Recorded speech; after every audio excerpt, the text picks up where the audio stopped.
Señores oyentes de Úsala Media, estamos aquí de nuevo con la mesa redonda de Round Table desde el corazón de la ciudad del amor fraternal. Les habla Fernando Méndez, Diego Gómez, desmanejando la máquina digital. Y tenemos compañía hoy. Está con nosotros para hacer un resumen del año la fabulosa Emma Restrepo, periodista de todo, que es lo que no hace ella. Y está con nosotros don Darío Belot, VIP par excellence. Don Darío, buenos días. Buenos días, feliz año para todos. Feliz año a todo el mundo. Feliz de las ver rutas este americanas. Que se va. Y a ver, que se vaya rápido. Le decimos adiós al 2020, ¿verdad? Sí, yo mandé feliz año, saludos ayer, entonces mucha gente dijo que estaba apresurado. Le dije, es que no puedo esperar ya que se vaya, se acabe este año. Doña Emma, ¿qué nos dice? Buenos días. Bueno, aquí también desde Filadelfia, ¿no? Saludando a Darío, a Dieguito, un placer, aunque no lo veo, pero un placer sentirlo por ahí. Gran amigo, ¿no? De luchas pasadas de hace años con el ritmo de la comunidad. Sí, nos faltan Pedro y Víctor Negrón. Oh, sí, qué bonito sería. No, mejor lo dejamos así, don Emma. Nosotros tres es mejor. Se supone que el comunista Pedro, el hijo de Putin, viene, pero no se sabe todavía.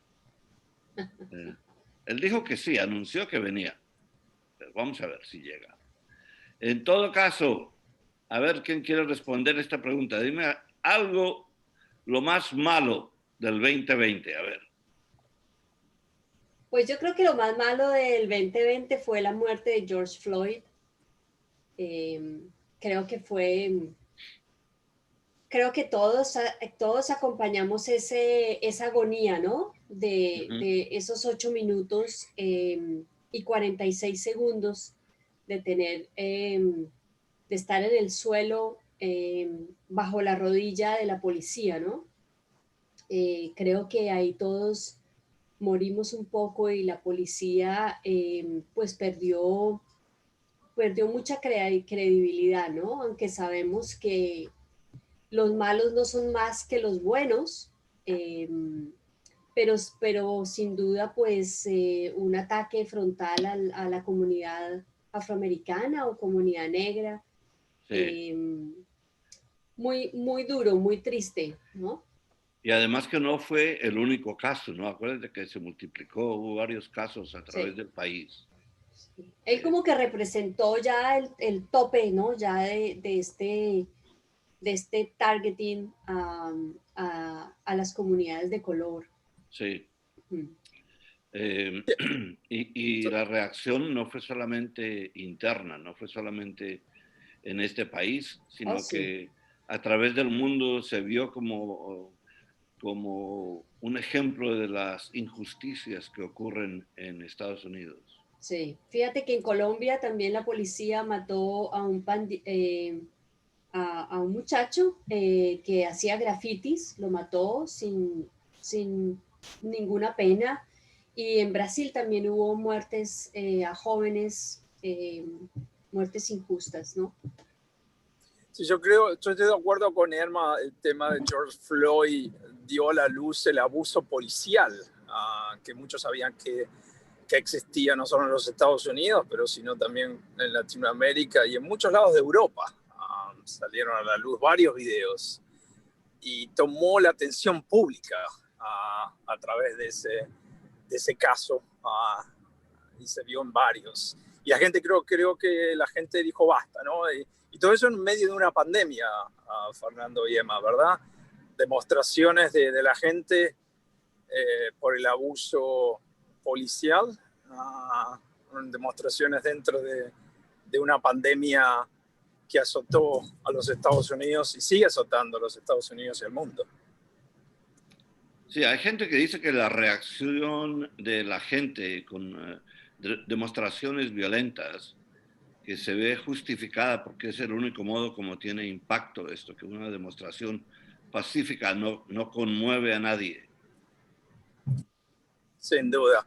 Si seguimos con el tema, Fernando, de noticias en el 2020, otra muerte en el área futbolística latinoamericana fue la muerte de Diego Armando Maradona, Sí. el ídolo futbolístico mundial, campeón del mundo de 1986, un ícono del pueblo no solamente argentino, el pueblo latinoamericano y el pueblo futbolero a nivel mundial. Algunos hablan del futbolista más grande de todos los tiempos. Y sí, su historia es bastante interesante. Yo vi un cortometraje de la historia de su vida, ¿no? Donde comenzó en un barrio pobre y tenía problemas de salud, no crecía normalmente y la familia no tenía dinero para comprar las drogas necesarias, etc. Por eso terminó en España, ¿no? Sí, pasó por el Barcelona de España, el mismo club que ahora está Messi triunfando, pero se hizo muy famoso cuando llegó a Nápoli, en Italia, sí, en el sur de Italia, y lo sacó campeón por primera vez un club del sur de Italia. Muchos hablan también de Maradona, la vida conflictiva de Diego Maradona, ¿verdad? Sí, hay un paralelo entre los dos, ¿no? Yo no sé, creo que habrá una discusión acerca de quién es más talentoso o quién fue más talentoso, pero... Sí, son dos jugadores de distintas épocas futbolísticas, pero de características en el campo de juego muy similares. Fernando, tú los conoces bien. Dos números 10, de una estatura similar de 5 pies y 5 pulgadas. Bajos, pero una habilidad con el fútbol impresionante que muy pocos jugadores la tienen, ¿verdad? Sí, increíble. Sí, y desde bien pequeño, ¿no? Desde niño se notaba que tenía el talento ya. Todo. Qué bien. Eso en cuanto a esos dos argentinos. Pero entre paréntesis aquí, muchos latinos ahora, muchos de nuestros países están ayudando a los equipos europeos. Así que hay uruguayos, argentinos, colombianos como Cuadrado. El fútbol lo están alimentando muchos latinoamericanos. Sí, hablamos, creo, en programas anteriores del avance también de la Liga Americana, la MLS de fútbol, sí, y el nuevo Mundial que ya se está organizando en los Estados Unidos para el 2026, el segundo Mundial que se va a jugar en los Estados Unidos. Así que hay mucha esperanza y mucha organización en ese sentido. Con suerte para esa época ya no vamos a tener, esperemos, el virus, el coronavirus que tanto está impactando la vida a nivel mundial. Y por cierto, en este fin de semana que había juegos en la Champions League en Inglaterra se acaban de suspender, no solamente por la cantidad de casos, pero sino también por el nuevo cepa del coronavirus en Inglaterra que está tomando la mayoría de los casos. Sí, esta versión que se comunica más fácilmente, ¿no? del COVID. Pero volviendo a lo del COVID, ya Emma nos dijo que para ella esto de George Floyd es uno de los temas más importantes del 2020.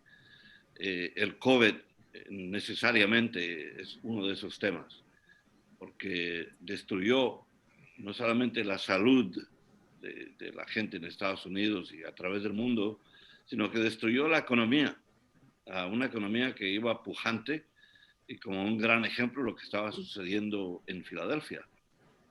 Emma, ¿nos puedes tú hablar de lo que estaba pasando en Filadelfia antes del COVID, ¿no? Con restaurantes, se sentía una vida vibrante aquí. Sí, Fer. Bueno, eso que tú dices es muy cierto, pues los negocios, los restaurantes, siempre para quienes te escuchan de otras partes de Filadelfia, pues la vida, el sector de los restaurantes en esta ciudad es muy, muy activa y es un nicho en especial de muchos de los inmigrantes, especialmente la comunidad centroamericana, que no solo abre sus restaurantes, sino que trabaja en todos los restaurantes de la ciudad, ¿no? Uno va a un restaurante de Indonesia y los cocineros son mexicanos. Entonces, pues el efecto de la pandemia fue devastador y pues estos inmigrantes no tienen ninguna ayuda del gobierno, ¿no? No como las personas que son, digamos, estos residentes no tienen ninguna ayuda del gobierno como lo tienen las personas que son ciudadanas. Entonces, el efecto fue muy grave, el efecto para las familias también.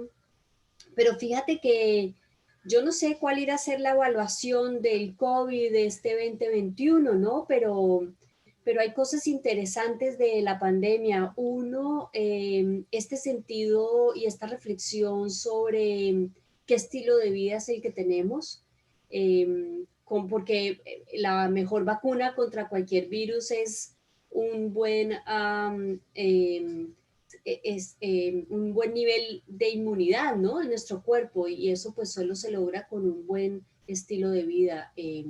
Pero también fíjate que la naturaleza volvió, ¿no? A todo el planeta los primeros 3 meses de COVID, los delfines volvieron, los animales silvestres volvieron, la gente volvió a observar a los pájaros porque estaban en sus casas, ya no estaban en este ritmo de vida, pues sí, un ritmo de vida fuerte, pero había una posibilidad de observar la naturaleza, ¿no? Y de estar obligatoriamente en familia, lo que también desató otros problemas como de violencia doméstica muy fuerte. Entonces, como que el COVID, a mi juicio, encierra muchas cosas, ¿no? El problema económico, el problema de salud mental, el problema de cuidado de la naturaleza, la reflexión sobre qué estilo de vida es el que queremos. Y definitivamente yo creo, y mucha gente lo ha dicho, es que ese normal, vamos a regresar a un no normal, porque seguramente muchas cosas van a cambiar después de esto. Muchas empresas no van a volver a la oficina, se van a quedar virtual como estamos ahora nosotros. Hay muchos puntos de vista negativos en cuanto a cómo vamos a reaccionar, ¿no?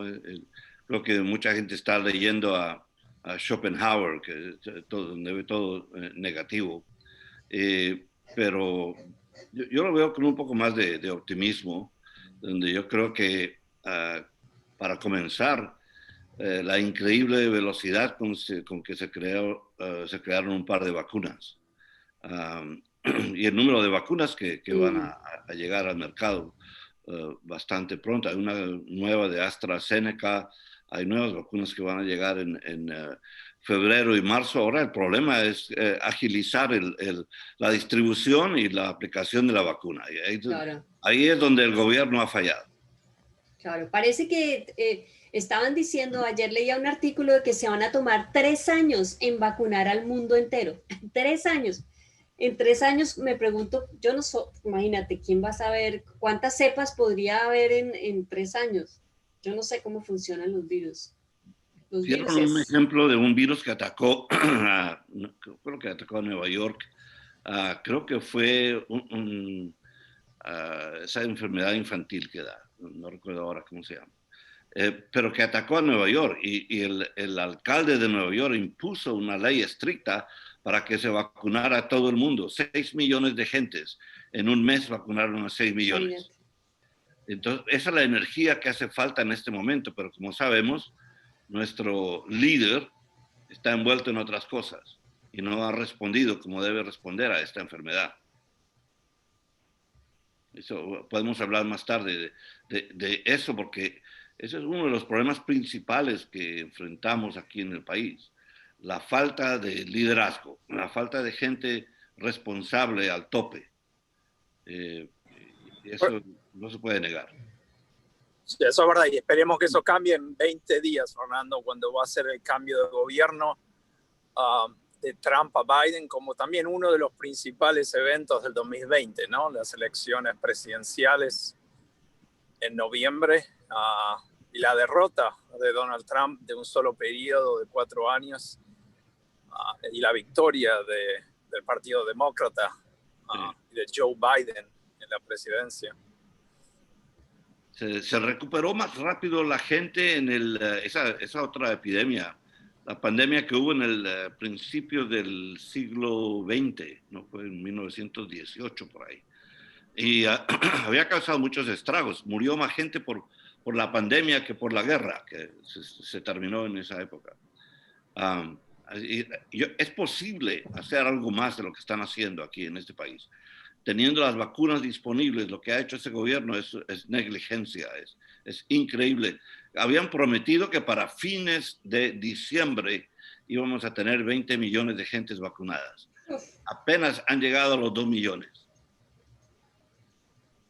Sí, los números son muy negativos, Fernando. Estamos cerca de los 350.000 muertos en los Estados Unidos, muy cerca de los 20 millones de casos. Y si tú recuerdas, el presidente Donald Trump al comienzo de la pandemia, por abril, él había dicho que una de las posibilidades era no haber hecho nada y dejar que solamente el virus se propague. Sí. Y imagínate si el gobierno no hubiera tomado unas pequeñas medidas, si el CDC no hubiera puesto el uso de la máscara y algunos de esos requisitos, hoy no estaríamos hablando de 20 millones, sino estaríamos hablando de 50 o de 100 millones de infectados, ¿verdad? Sí, exacto.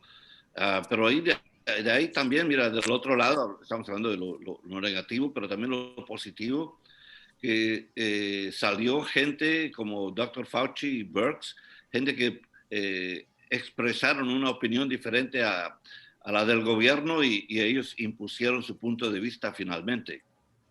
Por fortuna. Porque si no, no había nadie vacunándose, no habría nada en este momento. Sin duda.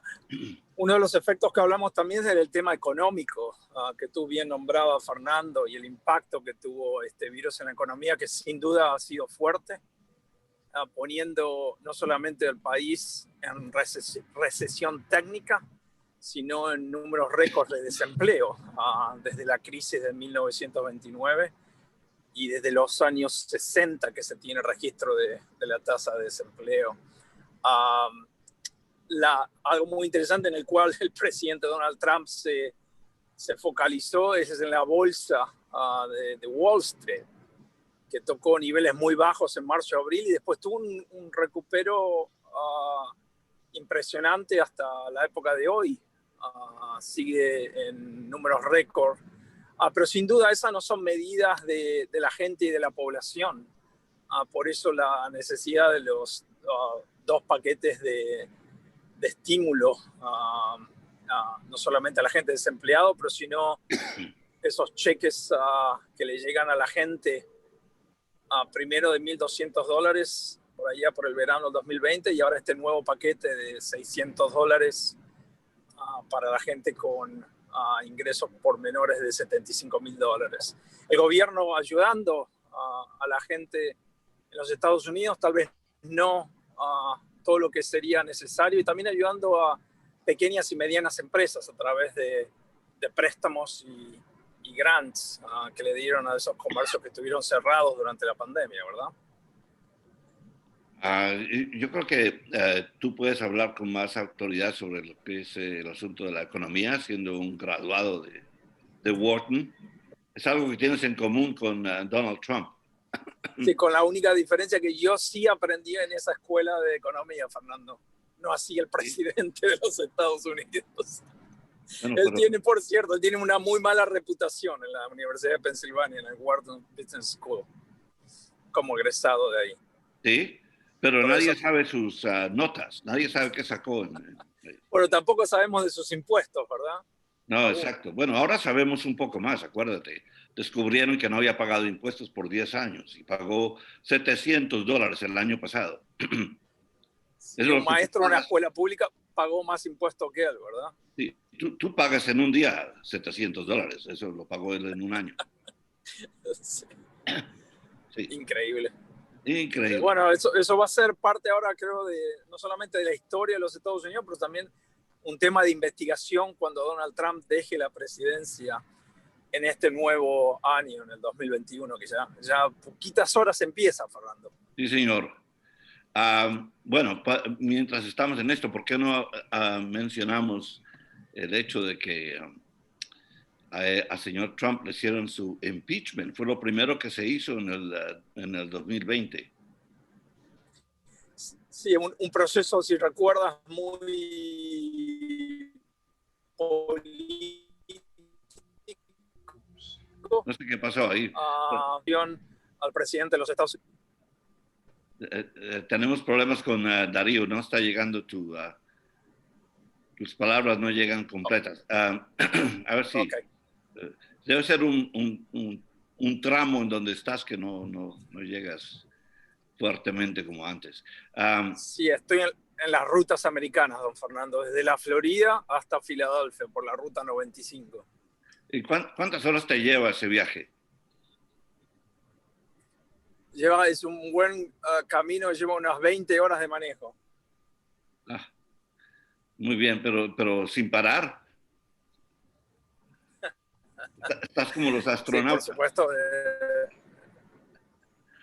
Estás como un astronauta. A ver, doña Emma, estás silenciosa Parar, pero por ahí, doña Emma. Pero el impeachment, que uno lo dice aquí impeachment, bueno, en español el proceso de destitución. Pero mira, fueron muchos los golpes de opinión para este presidente y nada pasó, nada pasó. Primero el tema de que pagó con dineros de la campaña a sexo, el problema de sus impuestos, el problema de corrupción, y ahora sin ningún descaro perdona a quienes le ayudaron. Es decir, hubo justicia en contra de la corrupción y él terminó perdonando a muchas personas, incluso me imagino que se va a perdonar él. Lo esperan demandas en Nueva York. No puede vivir en Mar-a-Lago. Vamos a ver que la saga de ese presidente que sigue en los primeros meses del año, pero definitivamente algo muy penoso porque lógicamente este país todavía se espera que como que ponga la ruta en muchas cosas, ¿no? Entonces, si aquí hay bullying, en otros países hay bullying desde el presidente. Si acá hay corrupción y se acepta la corrupción, pues la corrupción en otros países se va a niveles muchísimos más altos. Entonces, las consecuencias de lo que pase aquí, lo que hace un presidente de este país, pues son enormes a nivel de la región. Y así que muy penoso, muy penoso. Creo que es una época oscura de los Estados Unidos a nivel político y creo que los medios de comunicación, si en unos años deciden evaluar cuál fue su papel durante esta administración, también me pareció muy penoso porque nunca se cubrieron temas profundos de qué estaba pasando, cómo estaba gobernando, las políticas que estaba firmando, y muchos medios de comunicación se quedaban en el tema epidérmico de la bulla, ¿no? Del escándalo, pero nunca, y de 90 noticias, 95 eran de Trump, que terminaba uno saturado. Trump dijo, el Twitter de Trump, ¿no? La oficina de prensa del Palacio era el Twitter de Trump, también algo pues terrible. La otra oficina de prensa de Trump fue Fox News. Entonces, toda esa reflexión sobre el trabajo de los medios durante una administración de este tipo tan convulsionada y tan problemática y que lo único que generaron en los ciudadanos, yo creo, fue desgaste y dejar de escuchar noticias porque no había nada que lo tumbara. Entonces, realmente muy triste. Bueno, señores siguientes, lo terminó tumbando. De Round Table, la mesa redonda, les habla Fernando Méndez, Diego Gómez manejando los controles. Nos visitan Emma Restrepo y Darío Belot. Estamos en una conversación sobre highlights y lowlights de 2020. Don Darío, ¿qué ibas a decir? Lo terminó tumbando la votación de noviembre, ¿verdad, don Emma? 7 millones más de votos del Partido Demócrata terminan derrotando una presidencia que sin duda fue un fracaso, solamente 4 años de poder, y los Estados Unidos tiene como historia presidentes que no son reelectos como presidentes fracasados. Claro. Sí.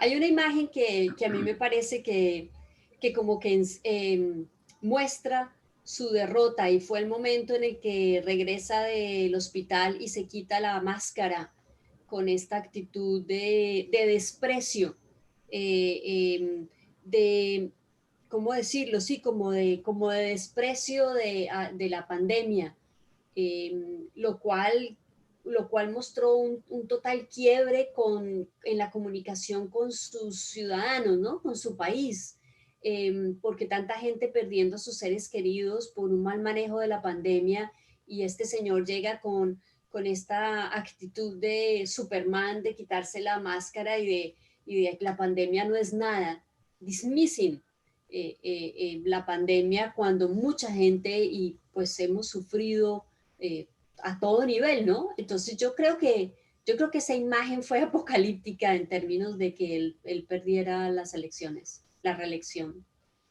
Sí, su actitud siempre fue, como dicen en inglés, dismissive. Recuerden la entrevista que le concedió a Bob Woodward de fama de Watergate, la entrevista que le concedió él, en la cual reveló que él ya sabía del virus, sabía la gravedad, la seriedad del virus, pero no dijo nada. ¿Y cuál fue la excusa que dio? No quería crear pánico. Sí, minimizó un reporte, Fernando, en febrero de la Casa Blanca, donde le dieron un reporte directo del peligro del virus y de la pandemia. Y ahí la Casa Blanca perdió casi un mes en reaccionar y poner medidas que hubieran salvado muchas vidas en ese momento, ¿no?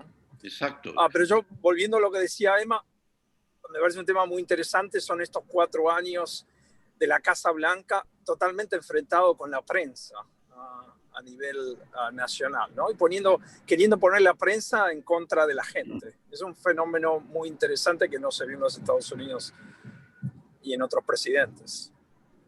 Sí, acuérdate que él pasó por cuántos secretarios o secretarias de prensa, ¿no? Sean Spicer, Sarah Huckabee, y la última Scaramucci. Es un desastre, la última, que es más mentirosa que todos los mentirosos. Y fíjate que esa actitud de guerra contra los medios es clásica de los gobiernos populistas, ¿no? Y clásica de los gobiernos latinoamericanos. Este gobierno parecía un gobierno latinoamericano, eso era la latinoamericanización de la Casa Blanca, ¿no? Sí. Y es esta pelea contra los medios de comunicación. Y vamos a ver ahora los medios cómo van a actuar con Biden, ¿no? Nos convirtió en una banana republic, eso es lo que hizo el señor Trump. Hablando de esto. Sí, en ese sentido de dictador, ¿verdad? Perdón que interrumpa, Fernando. Esa posición de dictador de no reconocer la derrota electoral aún, ¿verdad? Y usar todos los medios posibles para atacar a sus enemigos reales o potenciales o imaginarios. El modo como él usó el Departamento de Justicia a través de el fiscal general más corrupto en la historia de este país, William Barr. Sí. La nominación de la última juez a la Corte Suprema de Justicia, que no debió haberlo hecho. Vergonzoso. Sí. Abuso del poder, que era a eso era que apuntaba el informe de Mueller. Pero este William Barr se apresuró a interpretar las cientos de páginas en 4 páginas para resumir esto y decir que no había corrupción y no había colusión de ningún tipo con Rusia. Hasta ahí llegó el asunto. Se acabó el informe, a pesar de que contenía reportes sobre los individuos específicamente que habían estado envueltos en contactos con Ucrania, con Rusia, con todo esto. Así que Y ahora salen libres, salieron libres. Y ahora ya están libres, ahora sí, O claro. sea, es un horror, es una vergüenza. Pero uno sí se pregunta, Bueno, ¿cómo es posible que lo hubieran elegido, no? O sea, eso muestra Buena pregunta. como el ¿Cómo? quiebre, ¿no? El quiebre de la sociedad americana, la profunda división de la sociedad americana, Sí, el profundo, profundo miedo de la sociedad blanca americana de tener que compartir el poder que ha tenido durante siglos. Es como el pataleo, porque Trump es una cara, pero en realidad es como el pataleo de los Estados Unidos blanco sí. en perder, en compartir, ni siquiera en perder, por primera vez en siglos compartir el poder. Porque racialmente el país Emma, está oscureciendo, ¿no? Está cambiando de color. Oh, sí, sin duda. Por eso el conflicto, o si no, ya, no habría ese conflicto. Sí. totalmente de acuerdo. Él obtuvo, si se acuerdan, 62 millones de este país yo en su momento, aunque tuvo 3 millones menos de votos populares que Hillary Clinton, pero el país venía de 8 años del primer presidente negro, a punto de elegir a una primera presidenta mujer. Y yo creo que eso, aparte del Electoral Commission, un sistema electoral muy particular de este país, que creo que lo puso a Donald Trump casi como un milagro en el presidente. Pero yo soy optimista, don Fernando y doña Emma, que después de estos 4 años creo que este país y mucha de la gente aprendió, creo que una lección, y estamos listos para dar vuelta a la página y empezar en enero una nueva Casa Blanca y un nuevo gobierno más planificado, con más entendimiento a la gente, con suerte, medidas más duras en cuanto a la pandemia para que no se propague de la manera que se propagó este año y con un entendimiento, yo creo que social y de derechos civiles que no lo tuvimos en los últimos 4 años, Exacto. tratando de unificar a este país. Y yo en ese sentido estoy bastante esperanzado. Me gusta la descripción de Emma de que es una época de oscuridad y estamos viendo la luz al final del túnel, que es ahora con la elección de Biden. Y se acaba esta pesadilla enorme que hemos vivido por 4 años, en donde todos los días, yo nunca me había levantado cada mañana a ver qué otra barbaridad ha cometido este presidente. Horrible, ¿No? horrible. Que iba a escribir por Twitter, ¿verdad? A las 6, 7 de la mañana. Yo me lo imaginaba todas las mañanas sentado en su trono, o en el toilet, ¿verdad? Con teléfono en mano y Twitter dispuesto a mover el mundo, porque esos Twitter no solamente tienen repercusiones en los Estados Unidos, sino a nivel mundial, ¿no? Temas de seguridad nacional, que se los pasaba por Twitter. El rey del narcisismo, pero fíjate que el reto va a ser serio de este gobierno, porque, bueno, el reto siempre es serio, pero hay un reto allí escondido y es el de la unión del país, el de la profunda división de razas que está ahí, ¿no? Porque la bancada de este presidente es real. Y vamos a ver cómo este nuevo gobierno va a recoger toda esa desesperación y ese no querer compartir, ¿no? Eso va a ser bien interesante, bien interesante. O sea, hay puntos históricos en que vemos el modo como Trump destruyó no solamente las instituciones internas, el Departamento de Justicia, los servicios de inteligencia, sino que también destruyó nuestras relaciones internacionales Oh, sí. con la OTAN, él destruyó los acuerdos entre México y Canadá y Estados Unidos para los intercambios comerciales y nos sacó del Acuerdo de París en cuanto al clima. ¿Qué fue lo que no hizo este señor que fue un desastre internacionalmente? Así que la esperanza ahora es que todo esto cambie y volvamos otra vez, echar un paso atrás en cierto sentido.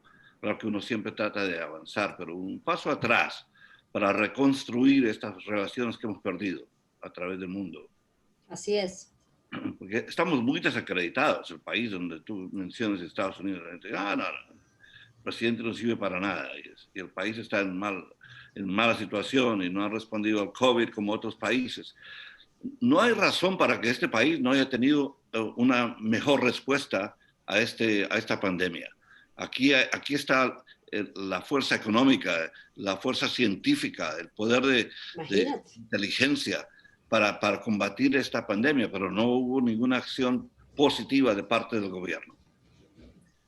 Yo creo que tú lo dijiste muy bien, es denegar a la ciencia, ¿no? Un país número 1 y líder mundial a nivel medicina, a nivel investigación y research, a nivel universitario, y esa negación desde la Casa Blanca y de varios del equipo de Donald Trump, de denegar hechos y facts médicos, como el uso de la máscara, algo tan simple, ¿no? Como la distancia social. Eso tuvo un impacto muy fuerte en los números de la pandemia. Y no inspirar a la gente a ejercer más cuidado, ¿no? Con máscaras y con todas las precauciones que sugieren los científicos. Esto no lo impulsó el gobierno, no hizo nada para promover esta idea. Y tenían ahí en la Casa Blanca un equipo para lidiar con el COVID y nadie hizo nada realmente. Ni el vicepresidente Pence, ni el yerno del señor Trump, Kushner, que es otra figura trágica de este gobierno. Yo me pregunto si sería el único país que politizó el uso de la máscara, lo cual eso es insólito, porque se convirtió en un símbolo. Se convirtió, si tú eras demócrata usabas la máscara, si tú eras republicano exacerbado de la banca de Trump, no te importaba si usabas la máscara o no, ¿no? Yo me pregunto si fue el único país que la politizó. Posiblemente. Mira, yo tengo amigos que están ahora en Naples, en Florida, y dicen que ellos no se atreven a ir al centro de la ciudad porque ahí es Trump country y nadie usa máscaras. Imagínate. Es una barbaridad. Sí, Fernando, yo creo que te comentaba y le comento a Emma y a los oyentes que estuve en la Florida en estos días, en partes del sur de Georgia, South Carolina, y la gente sinceramente aquí no usa la máscara, con esa excusa de la libertad personal, ¿verdad? Sí. Y de no seguir las recomendaciones del gobierno. Me parece que la libertad de uno termina donde empieza la libertad del otro, y sabemos que el virus se contagia muy rápidamente de una persona a otra. Entonces el no uso de una persona de la máscara es una irresponsabilidad hacia otra persona, que no solamente puede ser un adulto, sino puede ser una señora, señor mayor, un niño, una niña. O sea, es un tema de responsabilidad, que no entiendo cómo este país tomó un tema científico y médico, lo llevó a un tema político, ¿verdad? Como bien decía Emma. Exacto. Bueno, hemos estado hablando de lo negativo que nos ocurrió en el 2020, que es una mayor parte de lo que ocurrió en el 2020, fue algo para causar una depresión nacional. Pero vamos a anunciar aquí, estamos en la mesa redonda de Round Table, parte de Úsala Media. Les habla Fernando Méndez, Diego Gómez, manejando la máquina digital, y nos acompaña la periodista Emma Restrepo, distinguida persona aquí en la ciudad de Filadelfia, y una persona muy importante en la vida de los negocios, y ahora está ayudando el equipo de fútbol de Filadelfia, don Darío Belot. Darío, tú tienes una nueva posición, ¿no? En Harcum College, yo vi por ahí. Sí, año nuevo, trabajo nuevo. Hay un college de muchos años, de mucha historia en las afueras de Filadelfia, que tienen no solamente 4 años de carreras de grado, pero sino también associate degrees, 2 años de carrera de grados para occupational therapy, physical therapy, muchos en el área dental y de medicina, que es tan importante en estos días. Tuve la suerte y el honor de integrar ese equipo a partir del 1 de enero de este año. Te muy contento. Y te deseo mucho éxito en tu nueva posición. Doña Emma, tú también tienes un proyecto que estás muy metida en un proyecto de periodismo aquí con tu propio programa, 2 puntos. ¿Y qué más? Sí, Fer, yo creo que te refieres a esta idea de contar un poco las historias de la comunidad latina en una serie de 12 historias, agarrando la ruta de transporte del bus 47 de SEPTA, que es una ruta ícono para esta comunidad porque seguramente tus oyentes saben, pero para quienes no saben, el sur de Filadelfia tiene sobre todo una comunidad latina de Centroamérica, especialmente México, y en el norte hay una comunidad grande, bellísima del Caribe, dominicanos, puertorriqueños, y regaditos por ahí están los suramericanos y cubanos. Y este bus cruza la ciudad, entonces la idea es agarrando el bus, contar historias de los latinos y de manera que después cualquier persona, cuando ya la serie se termine, si lee esas 12 historias puede tener una comprensión más redonda, ¿no? De lo que somos y la presencia latina en esta ciudad tan importante y lo mucho que hemos ofrecido a la ciudad en términos económicos, con los nichos de los inmigrantes, pero también las personas que tienen documentos, a nivel cultural, lo mucho que le hemos ofrecido a esta ciudad, el festival de los carnavaleros en el sur de Philly, los festivales del norte, del Caribe, la parada puertorriqueña, pues también con lo que le ofrecemos a la ciudad, ¿no? No es una forma de reportería que excluye la victimización o la violencia o relacionarnos con el crimen, que han sido las narrativas clásicas del mainstream media de los latinos en general. Sí, exacto, y ahí le debemos, tenés una deuda con Yesenia de Moya Correa, que ella trabaja para Philadelphia Inquirer y ella ha hecho una gran labor ahí cubriendo el territorio donde está el barrio, ¿no? Sí, señor, cubriendo a los latinos y en español, ¿no? Y este medio que es WHYY, pues yo no sé, yo creo que es la primera vez también que WHYY nos deja cubrir nuestras historias en español. Entonces, una versión en español, una en inglés, y pues hay que agradecerles, ¿no? Porque nos han abierto las puertas de una manera muy respetuosa. Un nuevo editor en el Philadelphia Inquirer también, de origen latino, ahí estamos. Sí, señor. Aquí, lo que viene es un alcalde latino. Eso es lo que falta. Ahí está don Darío. Sí. Darío que se lance de alcalde. Pensamos que lo poníamos a Fernando Méndez. Te queda muy pequeño. No, yo no sirvo para la política. De ningún modo. Yo más bien me quedo aquí detrás de la escena, criticando y lanzando piedra. Bueno, ya va a llegar.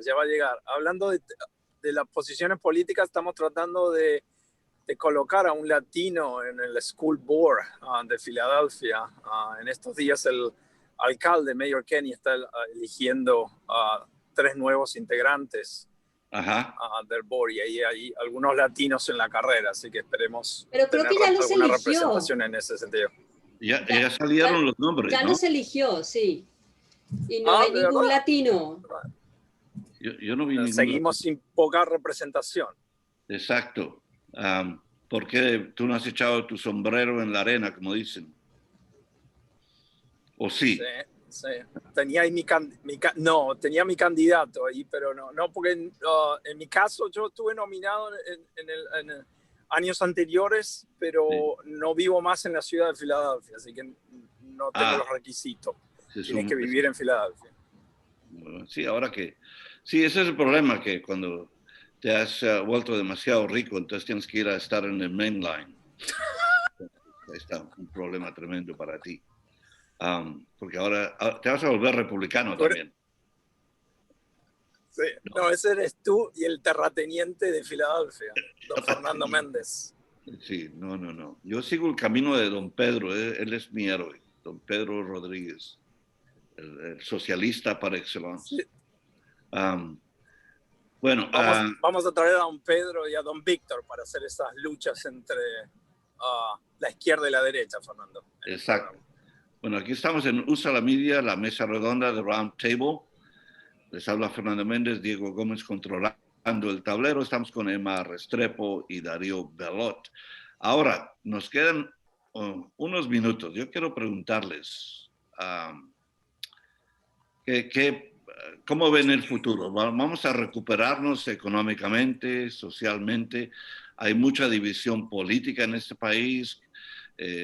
Biden no va a poder arreglar todo si no, sobre todo si el Senado sigue en las manos de Mitch McConnell. Hasta ahí llega el gobierno de Biden. Así que, ¿cómo ven ustedes el futuro inmediato? Bueno, yo creo que en lo político, en cuanto al Senado, eso puede cambiar, Fernando, con las elecciones de Georgia Sí. en unos días, tener la mayoría a nivel democrático. Los demócratas, como tú sabes, tienen la Casa Blanca y la Cámara Baja. Así yo creo en la democracia en un balance.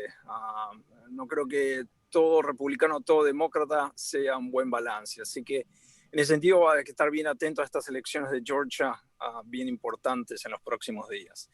A nivel económico, yo creo que Estados Unidos está en recuperación, aunque una recuperación lenta, porque sigue el avance del virus, como hablamos antes. Pero la gente, yo creo que está esperanzada y tiene esa necesidad de consumir, de salir, y uno lo ve en las calles y cuando se tiene la oportunidad de viajar, la gente tiene esa necesidad de consumir. Y yo creo que eso es bueno para la economía, siempre y cuando se sigan los requerimientos del CDC en cuanto al cuidado del virus, ¿no? Como hablamos antes, la Bolsa de Comercio sigue bien acelerada y los índices de consumo y de la economía están resurgiendo. Esperemos que las políticas del nuevo gobierno de Biden incentiven aún más a los pequeños comerciantes y medianos, que son los que han sufrido crisis económica. Yo creo que lo primero que hace falta en este momento es impulsar la educación, porque ahí comienza el asunto para que los padres de familia puedan ir a trabajar, etcétera. Pues mira, sí. ¿Quién se nos ha unido? Don Pedro Rodríguez. Saludos. Aquí contando las horas hasta que termine este año insólito. Año insólito, sí, señor. Emma lo describió como un año oscuro. Sí, bueno, pero muchas cosas buenas están pasando al fin del año. Este mes ha sido increíble, es como una reivindicación al mes de diciembre, reivindicando a todos los meses del año, desde enero hasta noviembre. Y la buena noticia que en Argentina se legalizó el aborto en un voto del Congreso. Las cosas están cambiando poco a poco. Pero lo más importante yo creo, para cómo uno se prepara para el 2021, muchas cosas han cambiado en los últimos 10 meses y muchos de esos cambios se van a quedar con nosotros por muchos años venideros, incluyendo nueva forma de realizar el trabajo, a una reorientación económica, a la emergencia de nuevas oportunidades de comercio, pero también van a perecer muchísimas industrias y comercios y va a haber un cambio sísmico en términos de cómo la fuerza laboral se despliega. Sí, doña Emma. Sí, Fer, yo creo que de acuerdo con Peter, el movimiento económico y de la economía va a ser interesante observarlo. Se han perdido muchísimos empleos y quizás las cosas no van a volver a como eran antes. Estos cambios tan profundos siempre generan como otra normatividad, otro estilo de vida y hay cosas que van a permanecer, como el teletrabajo. Yo creo que en muchos casos se va a quedar así. Yo creo que, por ejemplo, los restaurantes tuvieron un reto enorme, sobre todo nuestros pequeños restaurantes, de cómo ofrecer por internet, cómo dar el brinco a la tecnología para poner sus menús allá afuera, algo que parece tan simple, pero que a veces para ellos no es tan simple, cómo ofrecer delivery. Eso les hizo cambiar a ellos por completo sus negocios, a nuestros pequeños negocios, y eso es interesante observarlo. Yo no soy tan, ¿cómo se dice? No tengo, no creo que vaya a ser tan fácil la reacomodación de la economía. Yo leía un artículo ayer donde decían que la gente que no tiene la necesidad de gastar el dinero cuando le llegue esta ayuda económica lo va a ahorrar porque la gente tiene temor. Entonces, seguramente el movimiento económico o la reactivación de la economía que se espera tanto con este dinero que nos van a dar en enero, probablemente no va a ser tan fuerte como la que esperan porque mucha gente va a ahorrarse el dinero, no lo va a gastar inmediatamente, a no ser que lo necesite para pagar comida, para pagar renta, para pagar tarjetas de crédito, pero muchos lo van a ahorrar. Además que Son son las predicciones. $600, no son 2.000, que era lo que debían dar, ¿no? Pero bueno. Bueno, una cosa muy importante lo que Emma estaba hablando ahora. La pandemia también reveló la precaria situación de los pequeños comerciantes de nuestra comunidad y la falta de organismos comunitarios y a nivel de la ciudad que puedan darle ayuda efectiva a esos comercios. Lo que ahora se reveló que lo que existía antes era como plumaje nada más. Es decir, un aguaje, como dicen los dominicanos, un aguaje de ayuda. Pero cuando vino cuando llegó el primer préstamo, la primera ayuda federal a los pequeños comerciantes, mira a ver cuántos comerciantes latinos se beneficiaron de eso. Porque uno no saben dónde ir. Cuando fueron a los bancos que tienen, los bancos no estaban interesados en un negocio que tiene solamente ingresos de $200,000, $200,500 al año. Lo ponen al fin de la lista. Y las instituciones de acceso a capital en nuestra comunidad tampoco eh, salieron para ser efectivos en esta fase. Entonces, como el liderato latino y muchas organizaciones sin fines de lucros que fueron muy despacio a readaptarse, también revela que tenemos una infraestructura que es muy débil, Muy débil. muy demasiado débil. Muy abandonados, ¿no, Peter? Muy abandonado. Muy abandonados. Y esto es increíble que nosotros, y todavía, mira, todavía hay muchos comerciantes que se niegan a aceptar tarjetas de créditos o formas de pagos electrónicos. También quieren trabajar en cash. Y todavía anda esos contables. Miren, señores, esos contables que existen en nuestra comunidad, que son unos sacasangre a los negocios. Vampiros. Son unos vampiros.